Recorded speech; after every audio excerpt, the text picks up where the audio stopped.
एक लड़का जो कभी साइकिल में अखबारें बेचा करता था, एक ऐसा गरीब लड़का जिसको इंजीनियरिंग करवाने के लिए उसकी बहन ने अपनी सोने की चूड़ियां और चेन तक गिरवी रख डाली, क्योंकि उसकी बहन को पता था कि वो कभी हार नहीं मानने वाला। इस लड़के का हमेशा से सपना था कि वो एयरफोर्स में जाए, एक पायलट बने। साउथ इंडिया के इस लड़के को अपनी एयरोनॉटिकल इंजीनियरिंग कंप्लीट करने के बाद 2 इंटरव्यूज के लिए बुलाया गया। अगर वो अपने पहले इंटरव्यू को क्लियर करेगा तो उसे इंडियन एयरफोर्स में उसकी ड्रीम जॉब मिल सकती है। अगर वो दूसरे इंटरव्यू को क्लियर कर देता है तो उसे DTD&P एयर यानी directorate of technical development and production, ministry of defence में जॉब मिल सकती है। वो दोनों इंटरव्यूज देने के लिए घर से चल पड़ा। उसने पहला interview directorate of technical development and production में दिया। उसका वो इंटरव्यू अच्छा हुआ और वो वहां से एयरफोर्स का इंटरव्यू देने के लिए चल पड़ा। उसका पायलट बनने का सपना टूट गया जब उसे पता चला कि 25 कैंडिडेट्स में से उसका रैंक 9th आया है और सिर्फ पहले 8 लोगों को ही सिलेक्ट किया जाएगा। वो लड़का बहुत दुखी हो गया और रोने लगा। वहीं ऋषिकेश में उसे एक साधु मिला जिसने उसे बोला कि उसकी किस्मत में एयरफोर्स पायलट बनना नहीं था, बल्कि उसकी किस्मत में कुछ और बड़ा लिखा है। बस उसे मेहनत करते रहनी है और अपने भगवान पर विश्वास रखना है। मुझे उम्मीद है कि आपको पता होगा कि मैं किस लड़के के बारे में बात कर रहा हूँ। जी हाँ, ये कहानी है डॉक्टर APJ अब्दुल कलाम की, जो एक पायलट बनना चाहते थे लेकिन नहीं बन पाए, बल्कि वो इससे भी कहीं ज्यादा बड़े इंसान बने, जिनके अंडर पूरी इंडियन एयरफोर्स, इंडियन नेवी और इंडियन आर्मी थी। वो इंडिया के 11th प्रेसिडेंट बने। इतना ही नहीं, उन्हें 21 अवार्ड से सम्मानित किया गया था, जिसमें शामिल थे पद्म भूषण, पद्म विभूषण, भारत रत्न, रामानुजन अवार्ड और हूवर्स मेडल। इतना ही नहीं, 74 साल की उम्र में उन्होंने अपने बचपन का सपना भी पूरा किया, Sukhoi 30 MKI fighter jet plane में फ्लाई करके। अब हम में से कई लोग बोलेंगे, हाँ सर हमें पता है कलाम सर के बारे में, लेकिन हमारी टेंशन अलग है, हमें ये प्रॉब्लम है, हमें वो प्रॉब्लम है। तो मैं आपको बता देता हूँ कि आपको नहीं पता। क्या हमने 8 साल की उम्र में न्यूज़पेपर बेचे थे?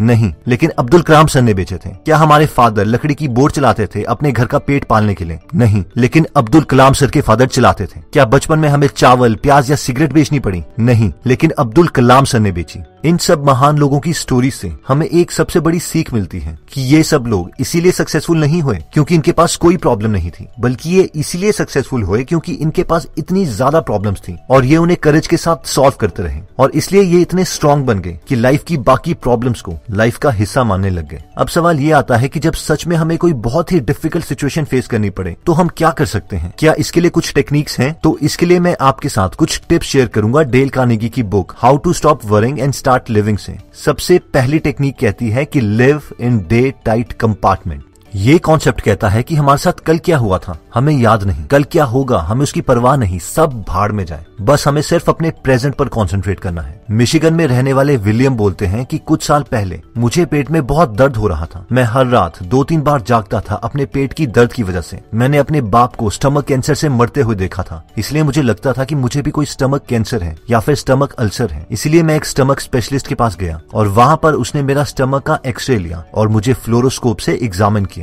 उसने मेरी नींद के लिए मुझे सोने की दवाइयां दी और मुझसे कहा कि मुझे पेट में कुछ नहीं है और मैं एकदम ठीक हूँ और ये सारी दर्द मेरे इमोशंस और मेरी सोच की वजह से है, इसलिए मुझे रेस्ट करना चाहिए। अब क्योंकि मैं एक मिनिस्टर था और रेड क्रॉस का चेयरमैन भी था, इसलिए मुझे हर हफ्ते 2-3 फ्यूनरल्स करवाने पड़ते थे। मैं हर वक्त ही किसी न किसी काम में बिजी रहता था और मैं एक ऐसे बुरे समय में जी रहा था जहाँ मुझे हर वक्त किसी न किसी चीज की टेंशन रहती थी। इसीलिए मैंने डॉक्टर की एडवाइस के कारण हर मंडे काम ना करने का फैसला किया। एक दिन मैं अपने घर में अपनी बीवी को बर्तन मांजते हुए देख रहा था। मैंने देखा कि वो बहुत खुश थी और गाना गाते हुए बर्तन को साफ कर रही थी। हमारी शादी को 18 साल हो गए थे और उसने ही हर वक्त के बर्तन मांजे थे। उस वक्त मैंने सोचा कि जिस वक्त हमारी शादी हुई थी, अगर उस वक्त मेरी बीबी ने फ्यूचर में देखने की कोशिश की होती और ये सोचा होता कि उसे अगले 18 साल के तीनों वक्त के बर्तन मांजने हैं, तो वो तो शायद मुझसे शादी भी नहीं करती। अगर 18 साल के बर्तनों को वो एक साथ इमेजिन करती तो वो तो डर जाती, और ये ख्याल तो किसी भी औरत को डरा सकता है। तब मुझे समझ आया कि मेरी बीवी को कोई भी टेंशन इसीलिए नहीं है क्योंकि उसके पास जितने भी बर्तन होते हैं वो बस उन्हीं के बारे में सोचती है। कल कितने बर्तन धोने हैं या बीते हुए कल कितने बर्तन धोए, इनके बारे में वो कभी नहीं सोचती। बस सिर्फ उसी दिन पर प्रेजेंट पे कंसंट्रेट करती है और उसे एंजॉय करती है। उस वक्त से मैंने भी सोचा कि मैं सिर्फ आज के बारे में सोचूंगा और तब से मुझे कोई पेट दर्द नहीं है, मुझे पूरी नींद भी आती है और मैं अपने हर दिन को पूरी मस्ती के साथ जीने की कोशिश करता हूँ। अपनी बीवी की तरह मैं भी फ्यूचर में धोने वाले बर्तनों के बारे में नहीं सोचता जो अभी तक गंदे हुए ही नहीं।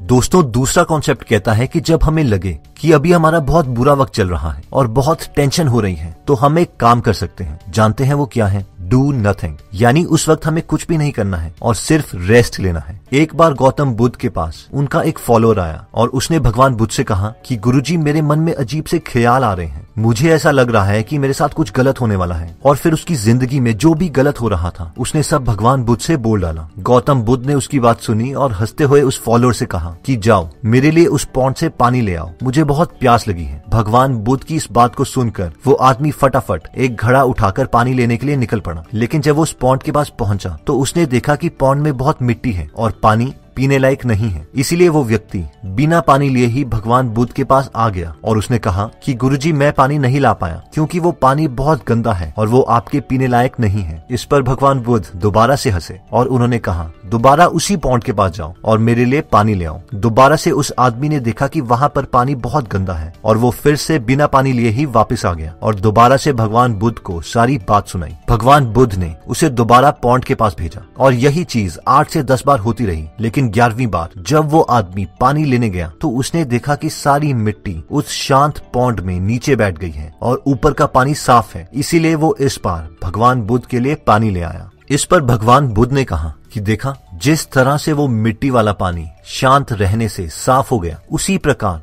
अगर हम भी कठिन परिस्थितियों में बुरे वक्त में शांत रहें तो वो बुरा वक्त अपने आप निकल जाता है। दोस्तों, कई बार ऐसी मुश्किल सिचुएशंस आती हैं कि हम चाहते हुए भी कुछ नहीं कर सकते। इसीलिए उस वक्त हमारे लिए यही सही रहेगा कि हम शांत रहें और उस टाइम को बस किसी तरह पास होने दें और टाइम के साथ साथ सब ठीक हो जाएगा। बुरे वक्त में टेंशन को खत्म करने के लिए लास्ट टेक्निक कहती है कि वो करो जिससे तुम्हें सबसे ज्यादा डर लगता है, फिर वो डर ही खत्म हो जाएगा। एल्मर थॉमस बोलते हैं कि जब मैं 15 साल का था तब से मैं बहुत टेंशन लेता था और बहुत सेल्फ कॉन्शियस था क्योंकि मैं 6 फीट 2 इंच का होने के बावजूद इतना पतला था कि मुझे लोग हड्डी कहकर बुलाते थे। मेरा घर हाईवे से 1 किलोमीटर दूर था और मैं हमेशा कोशिश करता था कि ज्यादा से ज्यादा समय मैं अंदर ही रहूं। हफ्तों गुजर जाते थे और मैं अपने घर वालों के अलावा किसी से नहीं मिलता था। मैं हर वक्त अपने पतलेपन के बारे में सोचता रहता था कि लोग मेरे बारे में क्या सोचेंगे। मेरी माँ ये सब जानती थी और वो एक स्कूल टीचर थी और उसने मुझसे कहा कि मुझे अपने दिमाग को बढ़ाना चाहिए और एजुकेशन लेनी चाहिए क्योंकि शायद मेरा शरीर ऐसा ही रहे। मेरे पेरेंट्स मेरे कॉलेज की फीस तो नहीं दे सकते थे, तो मैंने एक सर्दी ऑपसम, स्कंक, मिंक और रैकून जैसे जानवर पकड़े और उन्हें स्प्रिंग मौसम में बेच दिया। इस तरह मेरे पास जो कुछ पैसे जमा हुए थे उससे मैंने एक कॉलेज में एडमिशन ले ली। मेरी माँ ने मुझे ब्राउन शर्ट दी थी ताकि वो अगर गंदी भी हो तो किसी को पता ना चले और मेरे बाप ने मुझे अपने पुराने जूते दिए थे। वो जूते इतने खुले थे कि अगर मैं चलता भी था तो भी वो जूते मेरे पैर से निकल जाते और मेरे क्लासमेट्स मुझ पे हंसने लगते। इस वजह से कॉलेज में भी मुझे बहुत एम्बैरेसमेंट होती थी और मैं हमेशा क्लास में अकेले ही पढ़ता रहता, किसी से भी बात नहीं करता। लेकिन 1-2 साल के बाद 4 ऐसी चीजें हुई जिसने मेरा कॉन्फिडेंस बढ़ा दिया। पहली चीज ये हुई कि मैंने एक एग्जाम दिया था और वो क्लियर हो गया, जिसकी मदद से मैं कंट्री पब्लिक स्कूल्स में पढ़ा सकता था। इससे पहली बार मुझे लगा कि मेरी माँ के अलावा भी मुझ पर कोई भरोसा करता है। दूसरी चीज ये हुई कि हैप्पी हॉलो नाम के एक फेमस स्कूल ने मुझे नौकरी ऑफर करी जिसमें मुझे हर महीने $40 मिलने थे। इसने भी मेरा कॉन्फिडेंस बढ़ाया और मुझे दोबारा लगा कि कोई मुझ पर भरोसा करता है। जब मुझे पहली सैलरी का चेक मिला तो मैंने अपनी लाइफ में पहली बार प्रॉपर फिटिंग वाले कपड़े लिए और उन कपड़ों में मैं भी और स्टूडेंट्स की तरह दिख रहा था और मुझे शर्म नहीं आ रही थी। इस तीसरी चीज ने भी मेरा कॉन्फिडेंस बढ़ाया। मुझे हमेशा से पब्लिक स्पीकिंग से डर लगता था क्योंकि मैंने कभी दोस्त तक नहीं बनाए थे, लेकिन मेरी माँ ने मुझे कन्विंस किया कि मैं फेयर में हो रहे पब्लिक स्पीकिंग कंटेस्ट में पार्ट लूं। मुझे ना चाहते हुए भी इस कंटेस्ट में पार्ट लेना पड़ा क्योंकि मैं अपनी माँ का दिल नहीं तोड़ना चाहता था। इसीलिए मैंने the fine and liberal arts of America पे बोलने का फैसला लिया। सच बोलूं तो मुझे ये भी नहीं पता था कि लिबरल आर्ट्स होते क्या हैं, लेकिन मैंने खूब मेहनत करी ताकि बाकी लोगों की तरह मैं भी अपना टॉपिक रिप्रेजेंट कर सकूं। और मैंने इतनी बार प्रैक्टिस की कि इस टॉपिक को पेड़ के सामने, इवन गाय के सामने भी बहुत बार बोला।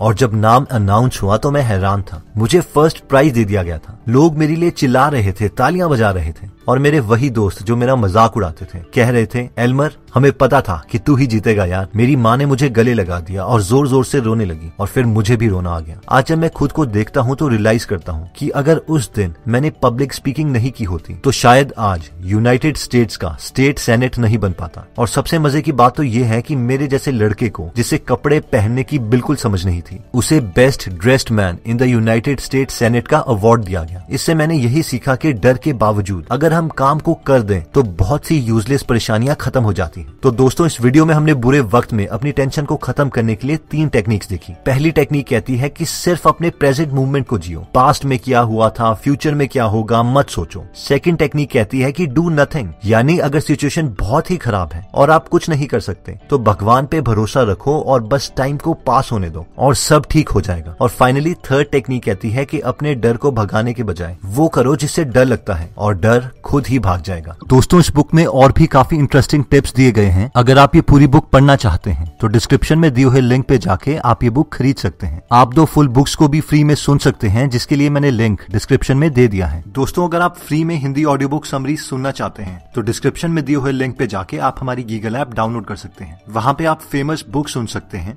जैसे कि the miracle morning, you can and you will, how to make friends and influence people, E myth revisited, 0 to 1, Chanakya Niti, the one thing, power of habit, wings of fire, the monk who sold his Ferrari and many more. और हर हफ्ते इस app में हम एक नई audio book summary डालते हैं। दोस्तों, कमेंट सेक्शन में आप बता सकते हैं कि आप नेक्स्ट वीडियो किस टॉपिक पर चाहते हैं, ताकि हमें भी फीडबैक मिले और उसी टॉपिक्स को हम कवर करें। इस चैनल को जरूर सब्सक्राइब कर लीजिए और बेल का बटन दबा दीजिए ताकि आप ऐसी नॉलेजेबल वीडियोस कभी मिस ना करें। और इस वीडियो को लाइक जरूर कीजिएगा ताकि हमारा कॉन्फिडेंस बढ़े।